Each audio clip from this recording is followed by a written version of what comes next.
And it was like, I got to get you on if that's something you want to talk about. So that's how it happened. Wonderful. Thank you. Sweet. Do you have actually, can we press start and just go? Let's do it. All right, cool, Mark. First question I ask everybody on this podcast, Mark, is when you wake up in the morning today, what is it in your life, not in general, but for the day that's ahead of you, that makes your heart just beat out of your chest and sing out loud for the day?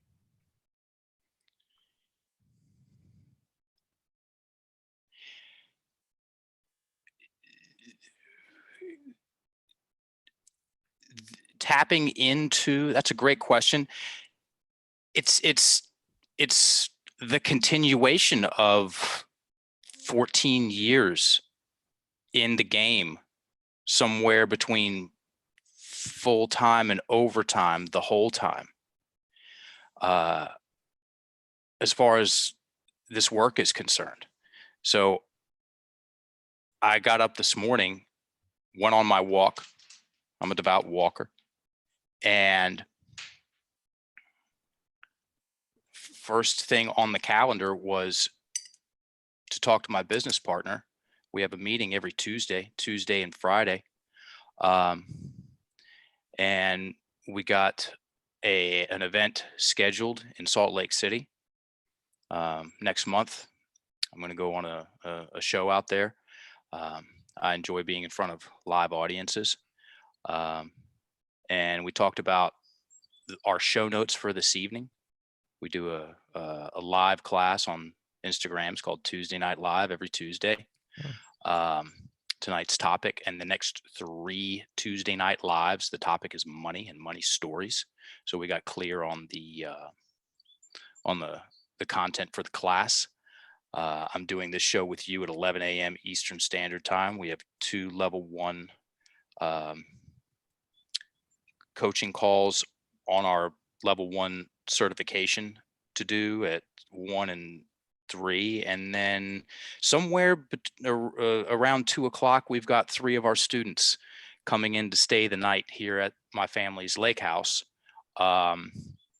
because they just ran a retreat that we helped them set up in North Carolina, and they're on their way back up to New York City. So that's a long-winded way of saying that time on the clock pays dividends, and the work that we've put in is paying dividends. It's cliche, super cliche. You know what? I'm going to adjust the statement. I was about to say I do what I love, and I'm engaged in something that has held my curiosity and attention from the first time I saw it 17 years ago, which is what we affectionately refer to as story work.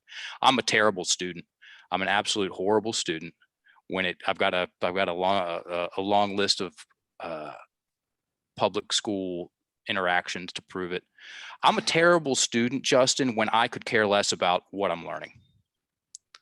When it comes to things that interest me, though, that I'm curious about, that hold my attention, and there have been a few, then I'm a completely different animal. And it obviously, language and our words are part of that, right? Correct. So without getting into, because sometimes I know you go on a podcast, right? And they'll start asking, how did you get into this? What's your history? What's your story? Which is fine. I don't want to do that today. Good. Because and I'm happy to do it. I'm happy to do it, brother. Trust me. And what else you got?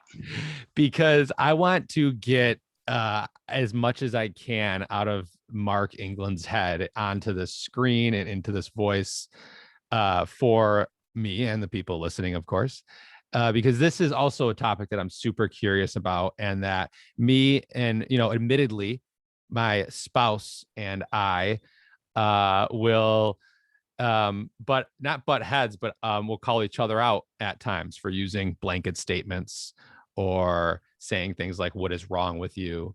Or, language. And we'll go, it's not the right language to use in this situation. Or you did this to me. Now so this is a super fascinating topic, right?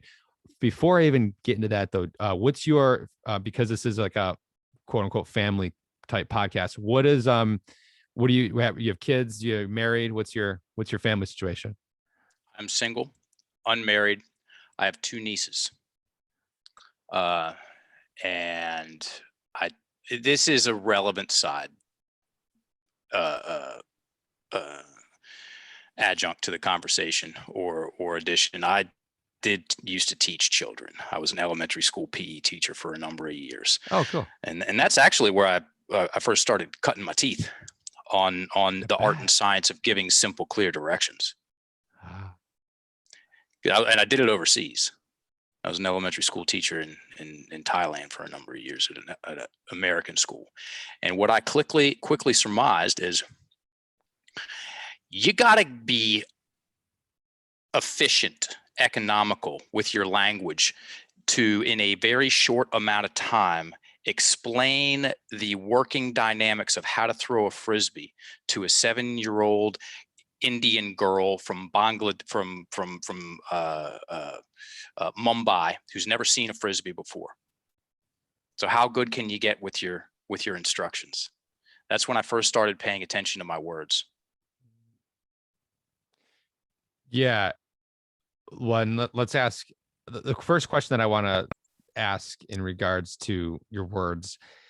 And you're running right now. I want to let the audience know on Tuesday nights on Instagram Live. You follow Mark England. He runs live talks, right? Yeah, we And teach a class every Tuesday night. teach class, and it's going to be about money for the next three Tuesdays. So actually, let's start there. And I want to go around the negations that we use in our head, because I think that's I really and then I want to go into like victim language after that, because I think that's super relatable right now with the pandemic and all this stuff happening. But and finances is also relatable really at any time. So what can you tell us about negations in general, and then use an example that is around finances, around money, that we could talk about? Perfect. I'll give you the one of the greatest negation hits Okay. that I've got, and then we'll get specific about negations and money. So what are negations, everybody?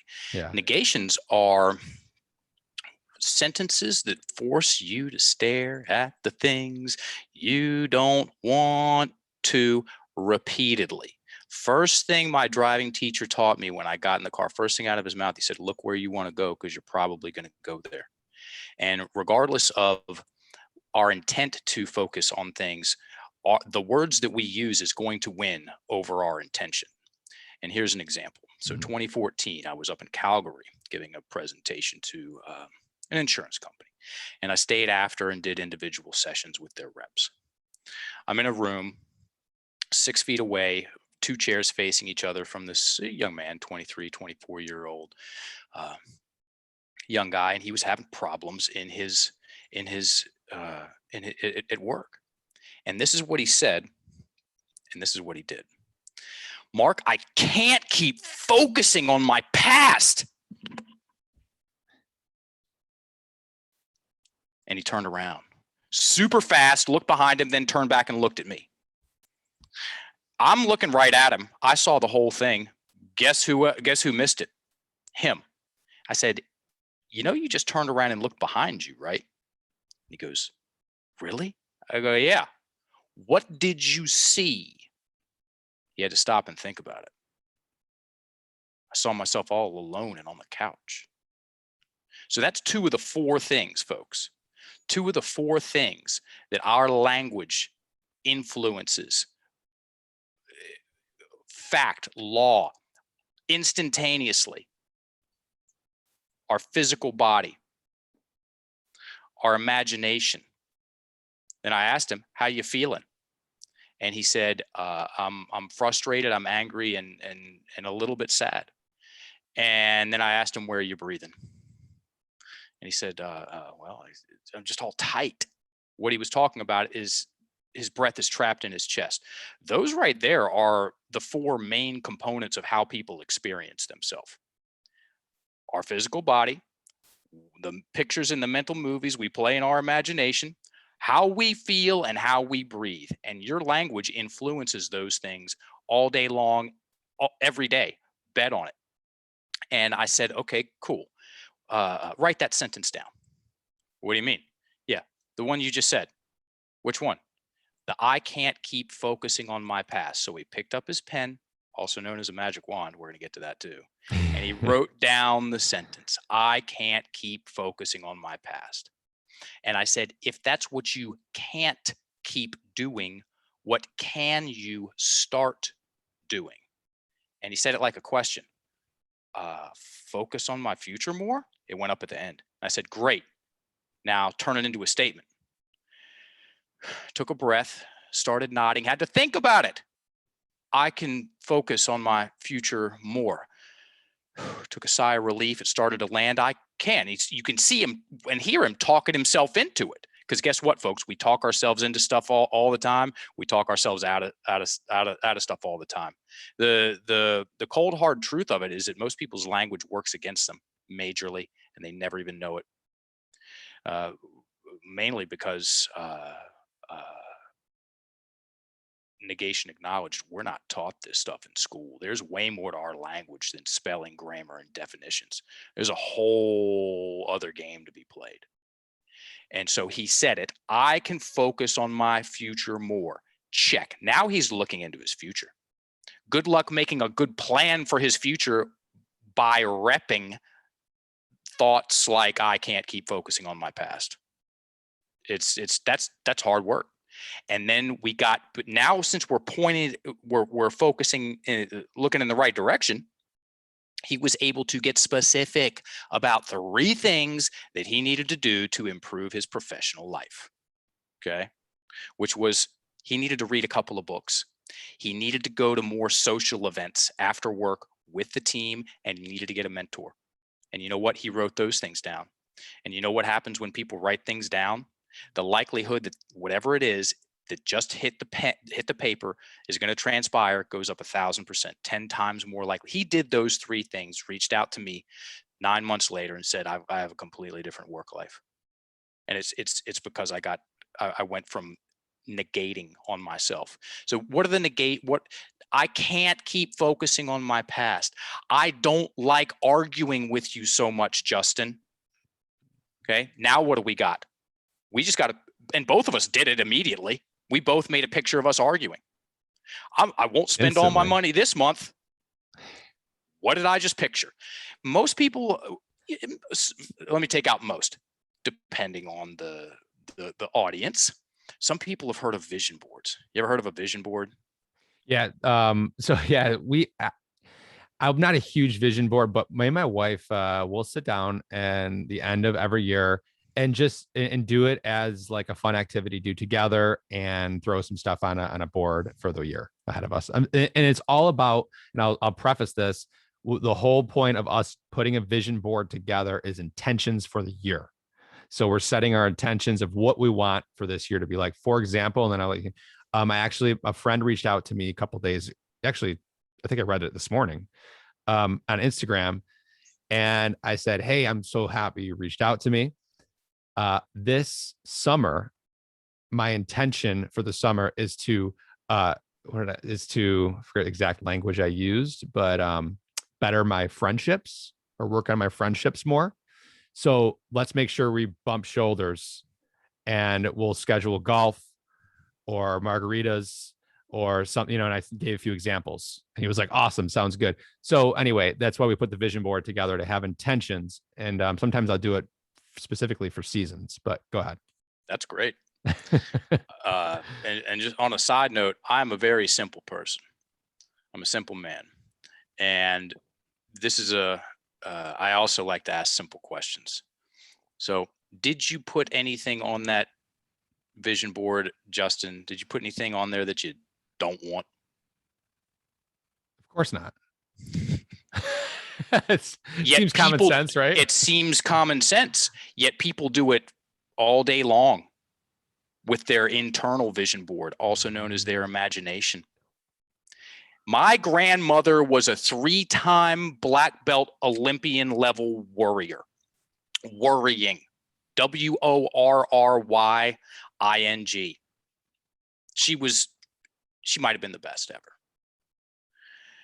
And she spoke almost exclusively in negations. I didn't put those dots together until I got into the language game and started paying very close attention to how my language was influencing my experience of myself, also known as the story that I'm telling myself about myself. So, and I know I'm sort of interrupting. Do it. Like, are you saying, I mean, obviously you're the expert here on this. Are you saying that our words have way more power on ourselves than we actually even realize? Even when out loud we say, "Oh, they're just words. I hate myself. I'm so stupid. I'm always so, I don't know. I'm always irresponsible, or I'm so clumsy, or I hate myself. I'm so tired all the time." Like, are these negating things that I know people say this all the time out loud and to themselves, right? Like thinking it's just innocent and it doesn't matter. Is that bad? Like, mind if I answer with a couple of stories? Good sure, stories. that stories are the best way to actually, dude, get it's true. It's absolutely true. So 2017, I'm in Richmond, Virginia, getting ready to give a presentation. Okay. And I walk out the door in the morning and I walk over to where my car was parked the night before. And instead of walking up to where my car, to my car, there's just glorious empty space. And it took me a hot second to connect those dots. And when I did realize that my car got stolen, which it had been, I called the police. I said, "Hey, police, help. My car got stolen. Hold on, buddy, we're coming." Then I called my dad. I said, "Dad, my SUV got stolen. I need the farm truck. I got stuff to do." So I go out to the farm about an hour and a half away, and I commandeer one of my father's prized possessions, which is a 1985 Ford F-150. He bought it brand new off the showroom floor. It's still in mint condition, underneath a canopy. 2 tones of brown. We call it brown and browner. And I started driving brown and browner around Richmond, Virginia. And guess what I started to see in less than 24 hours? More and more of what kind of vehicle? 1985-ish Ford F-150s.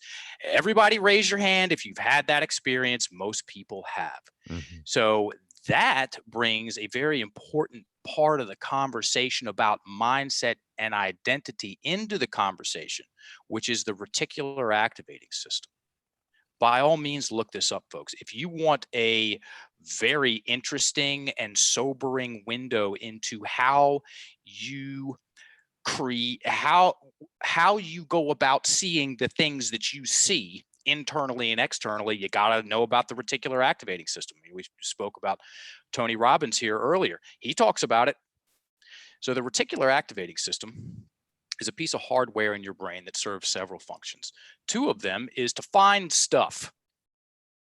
And how it goes about finding things is or how we go about programming it to find things is by focusing on them. Once we focus, especially intently, also known as with an emotional charge, focus on something, the reticular activating system, and it has no skin in the game as far as good and bad for us.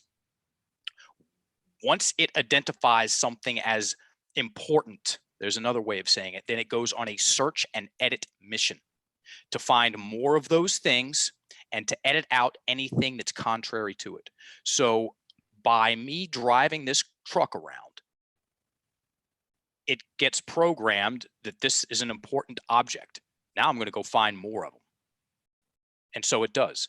And while it's finding more of those, it's editing out blue vans, red Volkswagens, because it's not the thing. And guess what? There's been quite a bit studied about the reticular activating system. Here's another one that you can look up that's just great. It's called the Invisible Guerrilla Study.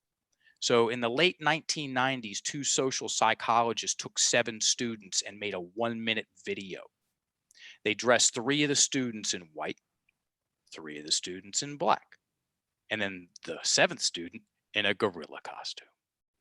The white team got 2 basketballs. The black team got 2 basketballs. And they were instructed to pass the basketballs back and forth to their team for 1 minute. And 30 seconds in, they took that 7th student in the gorilla costume and they walked. You can look at the original video. It's on YouTube. Just punch in invisible gorilla. That's the first thing that's going to come up. The guy walks into the middle of the frame, turns, looks at the camera, beats his chest, and walks out. That's the 1 minute video. Then they take that 1 minute video and show it to tens of thousands of people and give them one thing to do. So they direct their attention on the white team, the basketballs, with the question, how many times does the white team pass the basketballs back and forth to each other? The correct answer is 15. And then they ask them, once they've watched that video, oh, by the way, did you see the gorilla? Guess what percentage of people that watch, and this is consistent, fail to see something so seemingly obvious as the gorilla? 50, 50% of the population, any population, edits the gorilla out because they're not looking for it. Now, the question, another good question here, Justin, is does this only apply to 1985-ish Ford F-150s and students in gorilla costumes? Here's 2 more stories. Is it okay if I drop an F-bomb on here? Sure. Okay, great, because that's in the second story, and it does add a little bit of paprika to the mix. First story: this woman comes in. I've been coaching full time for 14 years, folks.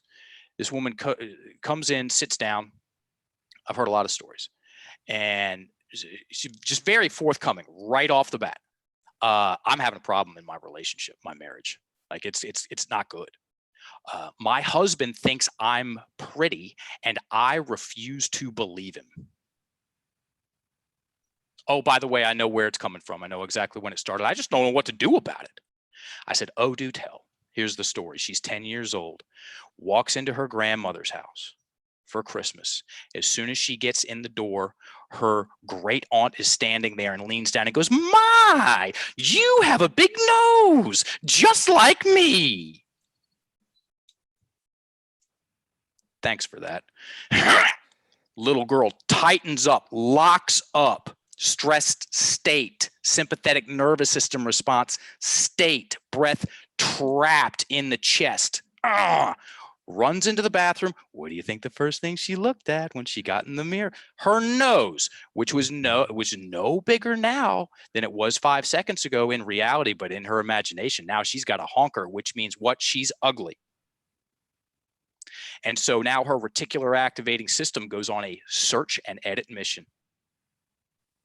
This was the first thing she looked at when she walked in the mirror, and the last thing she looked at when she walked in the mirror was her nose, and then it went for supporting information. So any flaw, it went on a search for the flaws, edit out the good stuff. So this is how it would run. Her husband would say things like, baby, you look great tonight. You don't mean that.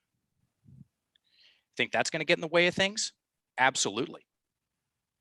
And guess what? It works both ways, folks, because there are these things called spells.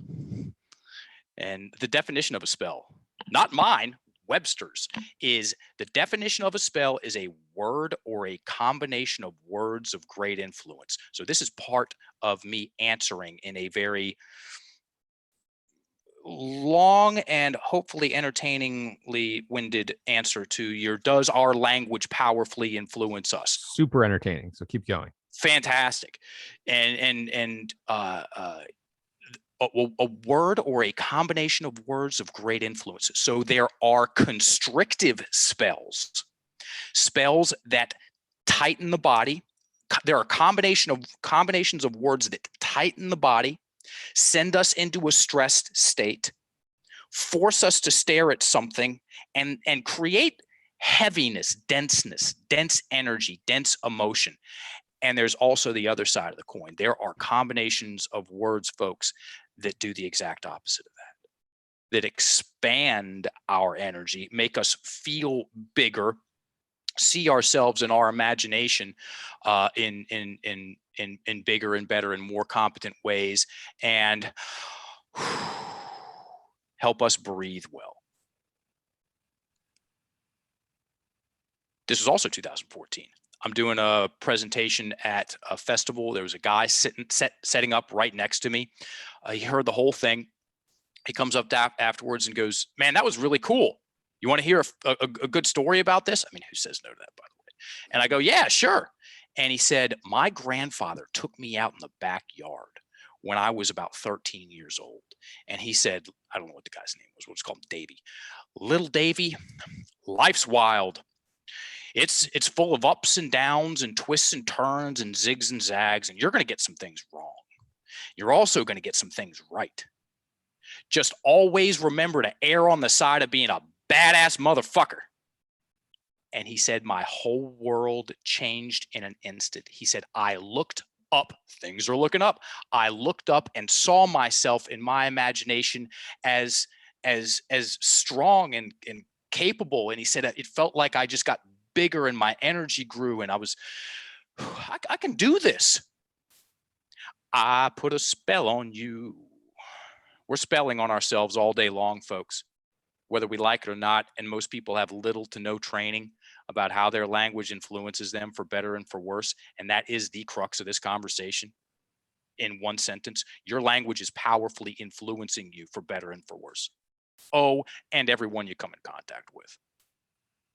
And important side note, and then I go on rants, dude.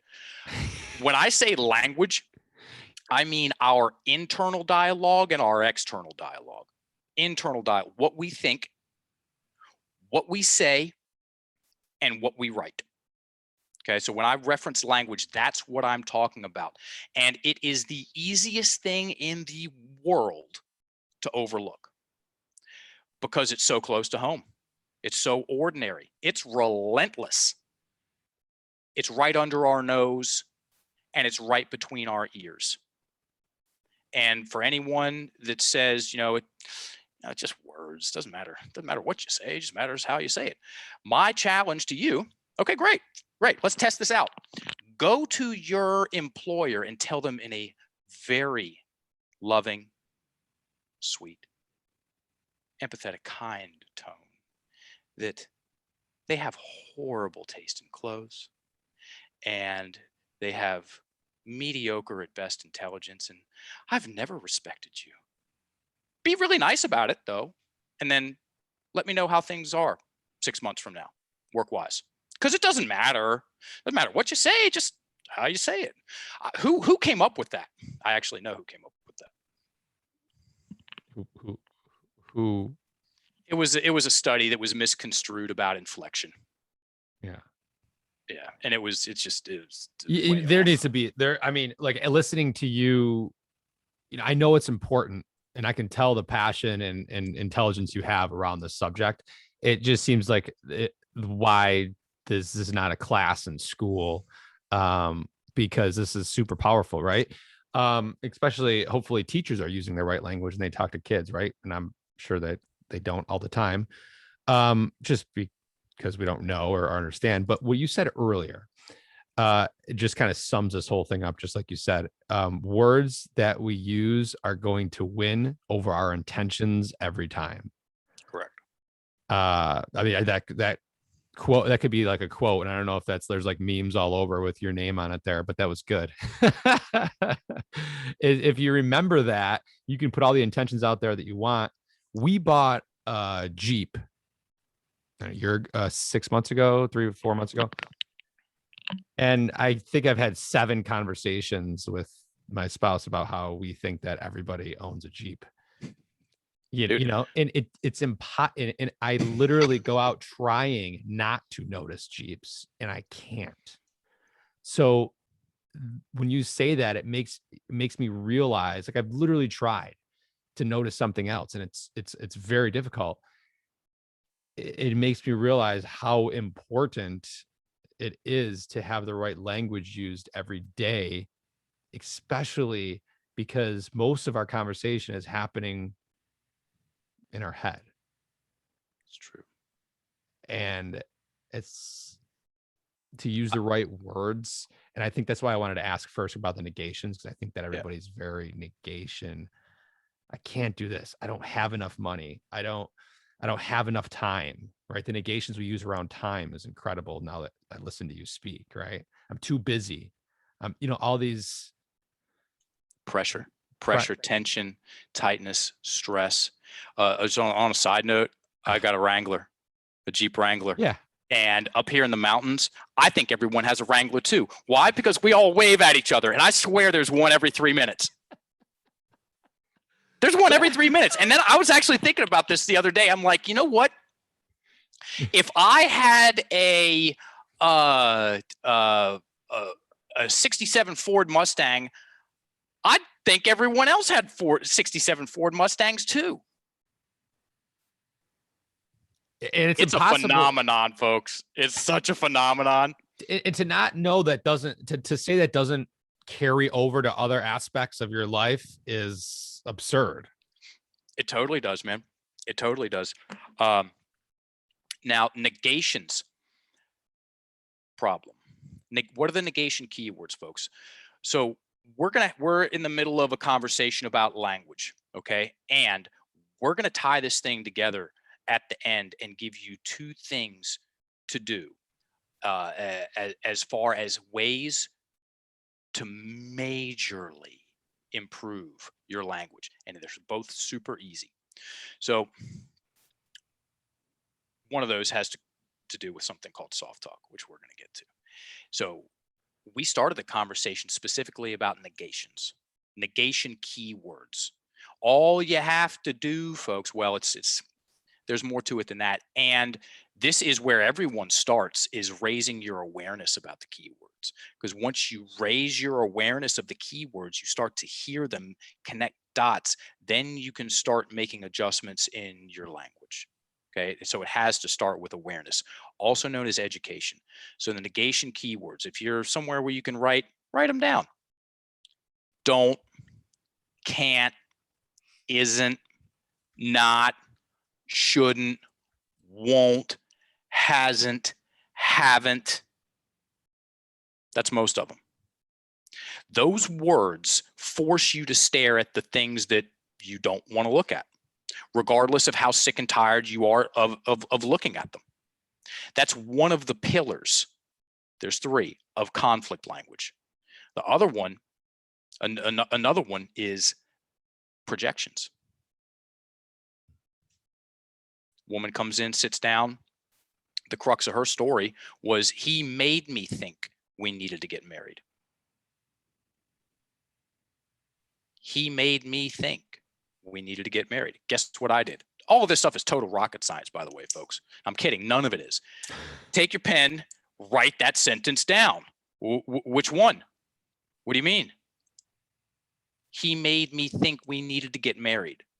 You want to really spook people out and also create something very fascinating, interesting? Pay attention to what people say. I'm not talking about believing them. That's one of the worst things you can do as a coach, is to believe your clients. All you need to do is believe that they believe them and focus on their words. She wrote that sentence down. He made me think we needed to get married.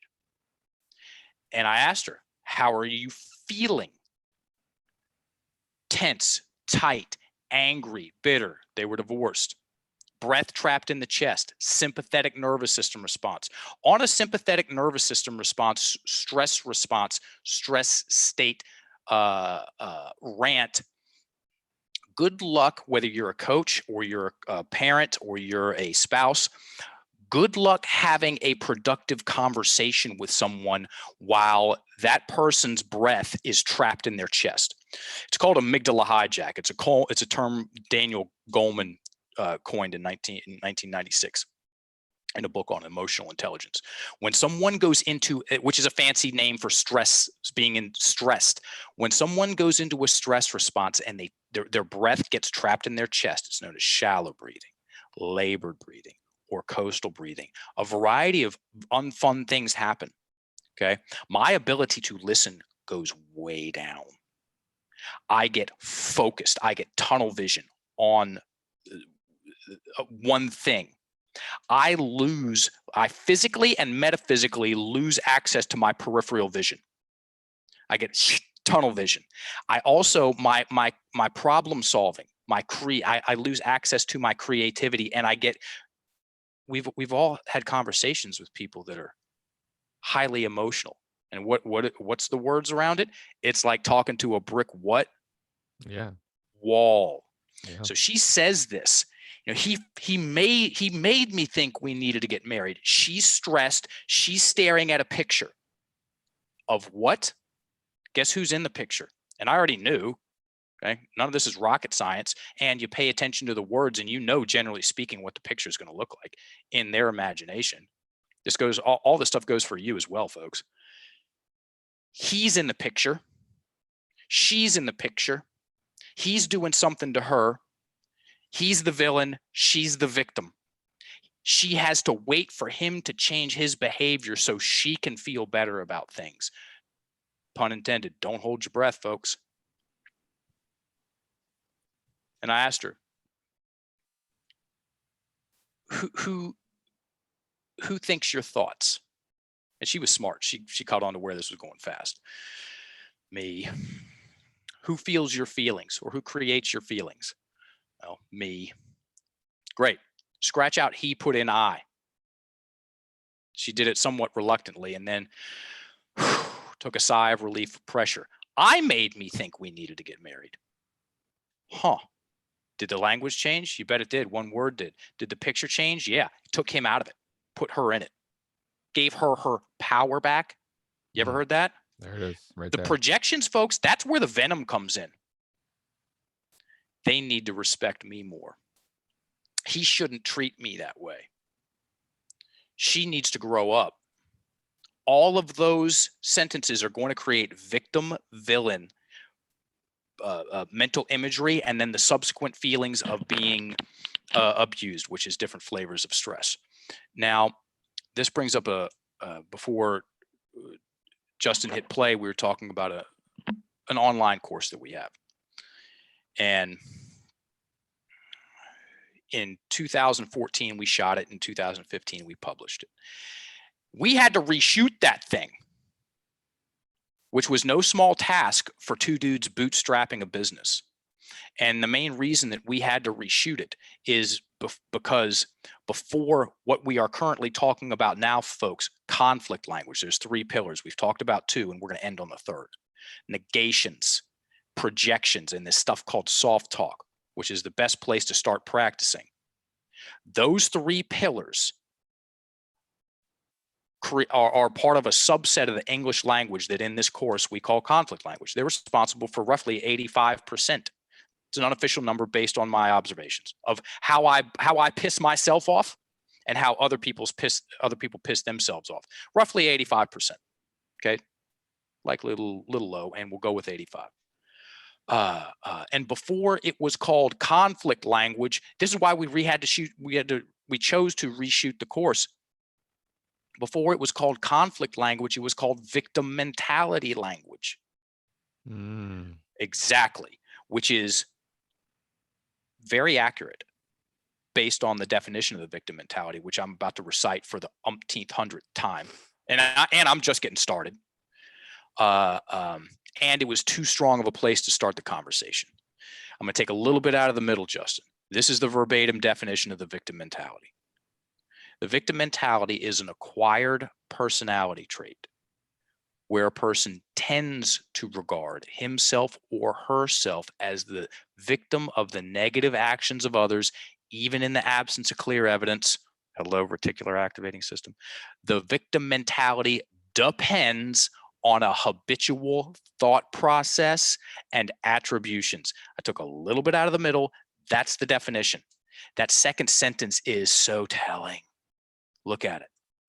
The victim mentality depends, as in it has to have a habitual thought process. Habitual accurately implies duration and, drumroll, addiction.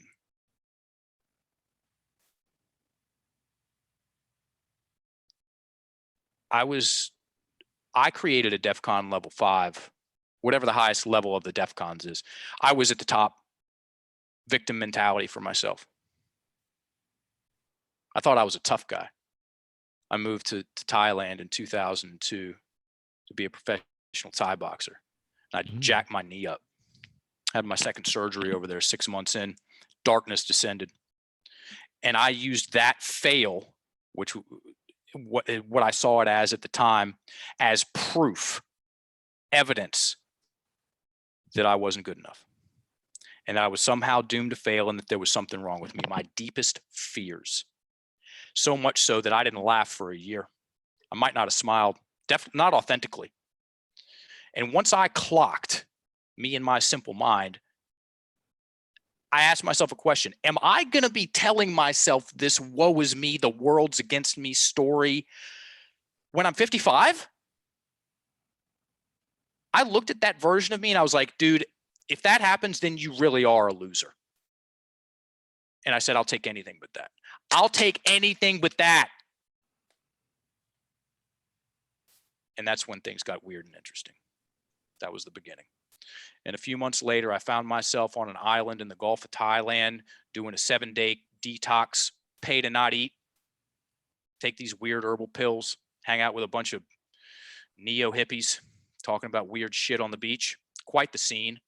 And I went to a talk one night where a man by the name of Barry Musgrave, who turned into my first mentor in this work, was giving a talk on emotional detoxification. And me and all my wisdom at that time, I laughed at it. I still went though. And guess what he talked about? Words, feelings, emotions, identity. And then he said, anybody hung up on a story? And this woman just shot her hand up. What's going on? And she had a stinger of a breakup story that she had been hanging on to for 4 years, so much so that she wasn't allowing herself to get into a relationship. Here's how it went. Her and all her friends got a house at the beach called Beach Week. Her boyfriend and all his friends got a house right next to him. One night, middle of the week, everybody's drinking. He hooks up with her best friend in front of everybody and then dumps her in front of everybody the next night. Everybody say ouchie on 3. For real. And she told the story. And at the end, she's crying and angry. I said, okay, cool. Tell that story again. And as she got in the middle of it, he said, oh, just switch these words. You saw something in her face go like that. And now at the end of that story, slight adjustment to the language. There's many a thing downstream from our everyday ordinary words, folks. Things that you want to get rid of. Weird codependencies, hang-ups, insecurities, neuroses, poor breathing mechanics. How many people had classes in high school on how to breathe well, as in get your breath low and slow in your abdomen so you turn into a very good listener. You give yourself range in your speech so you can get excited when it's time to get excited and then bring it down low when it's time to make the point. And because we're musical instruments, let's get real about it.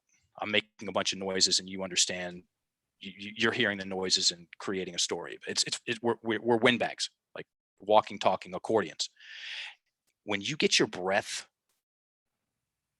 good, as in it's in you're breathing from your diaphragm, you gain access to inflection in your words. You will become more entertaining. You'll also feel better. Okay. Good luck being comfortable in your skin, also known as enjoying yourself with your breath trapped in your chest. That shit ain't gonna happen. Okay. We have to address our language. We don't have to do anything. And we have to address our language. And we have to address our breathing. And fortunately, they go hand in hand. You change your words, you're going to change your breath. And you're going to change your thoughts. That's like if there's this, I'm so glad you talked about this because, it's about changing, thoughts. Right. And if you can use your words, your language to help shift your thoughts,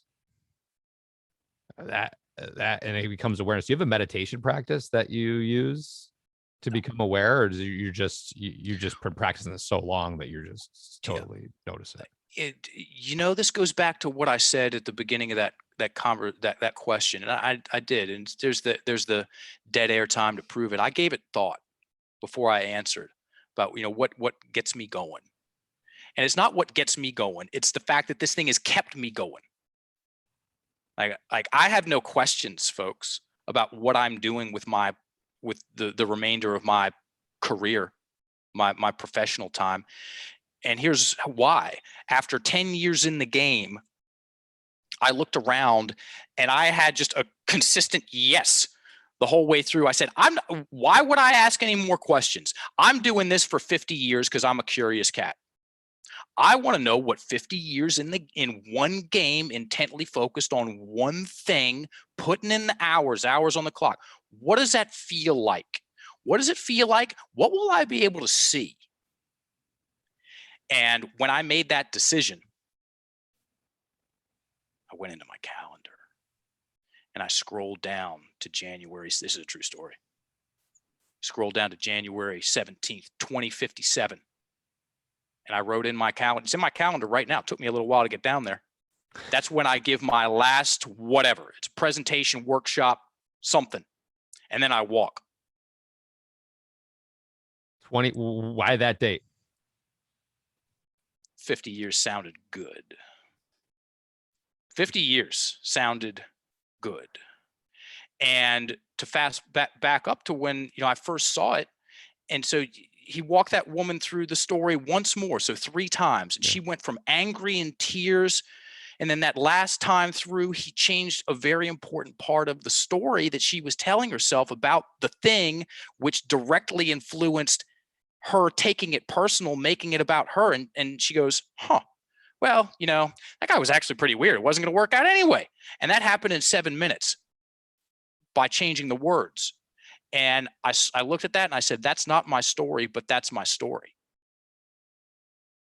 And I got up from that workshop and went straight to an internet cafe, 2003 in Thailand, printed out an 80-page manual on how to do this work on yourself. And I started working on my stories because it captured my attention. The two things, there've been a handful of them. 2 things, Justin, that have captured my attention and kept it the whole time. For the first time I ever got choked out in a jiu-jitsu class. I was a wrestler in high school. And in 1996 at college, I went to a jiu-jitsu class and I got choked. And that was the coolest thing I'd ever experienced in my life up until that. That might sound strange. Pinning someone, fine. Yeah, I pinned you. No, I just choked you out. That's a completely different thing. And I said, my God, I've got to learn this. And I went straight into it and stayed into it until the wheels fell off because my foundation was built on sand. I was fueling my workouts and my martial arts training with fear and shit talk. Telling myself the worst things about myself to try and just get me through. The harder, the better, the workouts. And that's very stressful. And it turns out when you keep your breath trapped in your chest and you're fighting and rolling around or playing rugby or lifting weights or doing anything strenuous, the likelihood that you're going to snap something goes way up, whether it's a joint or you blow out a disc or you pull a muscle. One of my friends, meditation teacher, Brian Jones, the most rock and roll dude I know. He's the lead singer for the Brian Jones Rock and Roll Revival. He said, if you're holding your breath, you're going to hurt yourself no matter what you're doing. Go out on a date, folks, and hold your breath. That's going to be a painful experience. Go give a presentation to a group of people and make sure your breath is trapped in your chest. You're not going to like it, and neither are they. Get on a sales call and you've got the best thing in the world to sell, yet you're nervous about something. Likely that something is yourself and a lack of preparation about the presentation itself. On a side note, I'm a public speaker and a public speaking coach. Yeah, I can come back on and give a shit hot 1 hour conversation about how the difference between a professional and an amateur when it comes to speaking. And so you're giving a talk, but you're all tense and tight, and or you're pitching something, a sales pitch. It just comes out weird. Everybody's been on a date where the person across the table was all nervous and tense. Also, you go out on a date and the person's breathing well and they're relaxed and they're present and they're listening and the conversation's flowing. That's enjoyable. Yeah. Like I said, I go on rants. Where do we go from here, Justin? I was sometimes I just want to let you go, Mark. I mean, look, your wealth of wisdom and information. I would love to go for another hour or two, but I do have to get off in like 10 minutes. But I want to ask, crap, we could go in so many different directions. May I make a suggestion? Yes. Okay, cool. We'll talk about soft talk, which is the third pillar Okay. of conflict language. It gives people something to practice. Okay. So, ladies, how would you feel if a man came up and he said, I think I might want to ask you out on a date one day, perhaps. You'd probably give him a wow, wow. What's another way to say it, Justin? What's the difference between I'm probably going to run a marathon this year and I'm running a marathon this year? It's two totally different statements. Two totally different statements. It's almost like I'm procrastinating versus I'm procrastinating. So soft talk, folks. This is the easiest place to start your language practice, because the only thing that you have to do, negations, there's some mechanical stuff that gets somewhat tricky. Right. Projections, like I said, that's the venom. You've got to deal with your emotional attachment to the story as well as changing the language. Soft talk, you just pluck it out. I think I might need to. No, I need to. Maybe we should. No, we're going to. It's the easiest thing to translate. And this is called the soft talk challenge. We've been running it for years. It works. Hello, reticular activating system. Grab your pen, get a piece of paper, a clean sheet of paper, and write down the soft talk keywords 5 times larger than you normally write. What's that going to do? It's going to inform your reticular activating system to pay attention to these things. And then you take that paper and you hang it up on the wall, tape it up for 7 days. That's it. First soft talk keyword: think. Maybe, might, guess, hope, perhaps, could, try. One day. Be a 2-day person, not a 1-day person. And did I say think? I said think. Put it up on the wall, leave it there for 7 days. Watch what happens. That's it. Okay. You'll be pretty aware of how many times you use it. This is good, man. I'm speechless. I didn't even need to say anything the whole time. I know I could just let you go and go and go, because you could tell how you have seen so many transformations just from people changing their language and their words. And I definitely want to get you back on in 3-6 months or so. Anytime. And talk even deeper on this, because I have a meditation, a 21-day course, and in that I have one called replacing your weeds at their roots with blossoming flowers. And this is exactly what it's about. And I didn't even realize that until you just talked about all of this. It's just changing the stories with using totally different language than what you were, what you believe. Where can we learn more about Mark England? Take this amazing course that you have. Oh, very cool. And I mean, anytime you want me back on, just got my email, dude. Happy to do it. Instagram, Mark England 2057. There's that word again. We do a free class every Tuesday night. It's called Tuesday Night Live, 6 to 7 p.m. The next 3 Tuesdays, depending on when this drops, it's going to be about money and money stories. If you like good TEDx talks, go to YouTube, put in my name, and TEDx talk. And if you want to take a course, it's all about how your language is it's everything we talked about today. It's all the negations, it's all the projections, it's all the soft talk, and their the other side of the coin. So affirmations, reflections, solid talk. Go to procabulary.org, click on courses, watch the 3-minute promotional video. If you like it, go through the purchase process, and in the coupon code, put in next level for $100 off. It's a $299 course. That's $100 off coupon. And the course is yours for the rest of your life.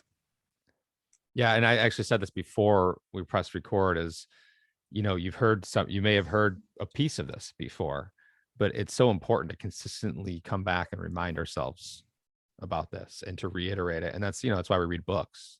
So I read books, 10 different books on the same subject, throughout the course of our life. It's because we need the reminders. Super important. One practice that I put in when you were talking, Mark, that I could share with the audience listening is when we go out to eat, or we are going to get takeout, or there's a couple options for dinner or lunch, and my wife asks me, where do you want to go eat? A lot of times my response would always be, I don't know, it doesn't matter to me. You pick. I don't know. And then I don't know. And then you go, and he goes, right. And I think everybody's been in that situation a lot. And I've decided to just be decisive about it and just say, like, make a decision. And it reminds me of language, of what you were saying, right? Without being the soft language. I think I'll have, well done. That's what it feels like. It's the shoulders. It's like, yeah. I laugh because I'm watching myself do it in the Zoom, and I'm like, and instead it's like, you know what? Let's go to that Mexican joint right down the street. I forget what it's called, but let's go there. You know what? Let's do Italian tonight. You know what? Let's go have this. And it just makes, it's just nicer. It's like that. Okay. And that's it. Yeah. That's all I wanted to share. Okay, guys. Thank you so much, Mark. Truly. If you could go back and tell your 18-year-old self anything, what would you tell him? Hold on, buddy. Things are going to get real interesting. That's good. Thank you. All right, Mark, I will let you go. Appreciate it. I'm going to release this pretty quick because I want to get this out there. It's one of my favorite ones I've done in definitely a few months. So I appreciate it, man. You're very welcome. All right. I will send you an email also when it's live. Thank you, Justin.